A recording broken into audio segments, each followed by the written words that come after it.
எல்லாருக்கும் வணக்கம். நான் டாக்டர் கார்த்திகேயன். நிறைய பேர் இந்த பிரண்டை செடியை பற்றி கேள்விப்பட்டிருக்கவே மாட்டோம். அப்படியே health portal of India gateway of authentic health information அப்படிங்கிற இந்த கவர்மெண்டோட வெப்சைட் எடுத்து தான் இப்போ நான் பேசிக்கிட்டு இருக்கிறேன். பிரண்டையோட நன்மைகள் மிக முக்கியமாக எங்கே யூஸ் பண்ணுறாங்க அப்படின்னா மெயினாக எலும்புகள், தசைகள் இழுக்கப்பட்டு லிகமெண்ட் இன்ஜுரி ஆகிறது, எலும்பு முறிவு, ஃப்ராக்சர், எலும்புகளுக்கு வலு கொடுக்கறதுக்கு இந்த பிரண்டையை கிட்டத்தட்ட மெடிசனாகவே யூஸ் பண்ணுறாங்க.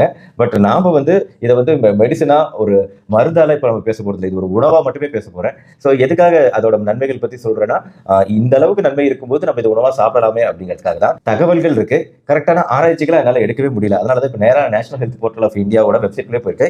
இது எல்லா பொதுமக்களுக்குமான தளம். அவங்க இது எல்லாருக்குமே பப்ளிஷ் பண்ணிருக்காங்க. நீங்களும் போய் இதே நேஷனல் ஹெல்த் போர்ட்டல் ஆஃப் இந்தியாவில் சிசஸ் குவாட்ராங்குலரிஸ் அடிச்சு பார்த்தீங்கன்னா இது எல்லாமே வரும்.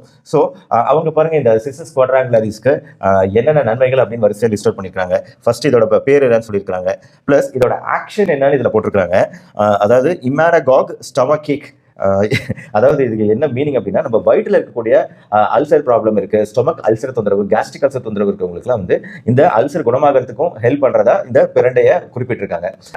இன்டைஜஷன், வயிறு செரிமான பிரச்சனைகள், பெப்டிக் அல்சர், இப்பதான் சொன்னேன், வயிறு அல்சர் தொந்தரவுகள், டயரியா, வயிற்றுப்போக்கு, டிசென்ட்ரி, இது இல்லாமல் ப்ளீடிங் பைல்ஸ் அப்படின்னு சொல்லக்கூடிய நம்ம சுற்றி இருக்கக்கூடிய இச்சிங், அரிப்புத்தன்மை போன்ற விஷயங்கள் எல்லாத்துக்குமே இதை ஒரு இதோட யூசஸ்ல ட்ரீட்மெண்ட்டாக இதை லிஸ்ட் அவுட் பண்ணியிருக்காங்க நம்ம நேஷனல் ஹெல்த் போர்ட்டல் ஆஃப் இந்தியாவில். மெத்தட் ஆஃப் ப்ரிப்பரேஷனில் பார்த்தீங்கன்னா, ப்ரிப்பேர்டஸ் கர்ரி, ஒரு துவையல் மாதிரி செய்யலாம், கூட மிளகு, பிரண்டை, சட்னி, தொக்கு. இதில் தொக்குலாம் ஒரு வாரம் வச்சு யூஸ் பண்ணுற மாதிரி தான் இருக்கும். ஆனால் மாசத்துல ஒரு வாட்டி இந்த தொக்கு செஞ்சு யூஸ் பண்ணால் போதும். அதை நம்ம ஒரு உணவாக தானே சாப்பிட்றோம். இதை மருந்தாக மட்டும் நினச்சி தனியாக இதை நம்ம எடுத்துக்கூடாது.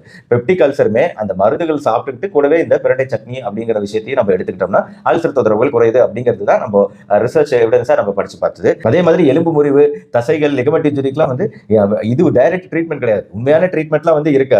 எலும்புகள் கூடுறதுக்கு கண்டிப்பா மாவு கட்டு போன்ற விஷயங்கள் போட்டாகணும்.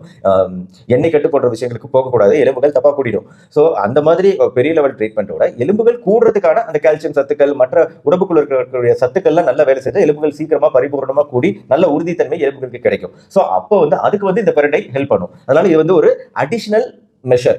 இது வெறும் ட்ரீட்மெண்ட் கிடையாது, இது ஒரு அடிஷனலா நம்ம சேர்த்துக்கக்கூடிய விஷயங்கிறத நான் வச்சுக்கோங்க. Qualified Siddha physician is mandatory for optimal results அப்படிங்கிறது தான். இது ஒரு மெடிசனா நம்ம எடுக்கணும்னா அப்ப அதுக்கு நான் சரியான ஆள் கிடையாது இல்லையா, நான் இதை கரெக்டா ரெக்கமெண்ட் பண்ண முடியாது. அதை ஒரு சித்தா பிசிஷியன், ஒரு சித்தா டாக்டர் தான் இது இவ்வளோ எடுக்கணும், இப்படி எடுக்கணும் அப்படிங்கிறத சொல்ல முடியும், நம்மளால சொல்ல முடியாது. நம்மளை பொறுத்த வரைக்கும் நான் உணவா உங்ககிட்ட சொல்லிட்டு இருக்கேன். ஒரு உணவா எடுத்துக்கும் போது என்னென்ன நன்மைகள் அப்படிங்கிறத இப்ப நீங்க பாத்தீங்க.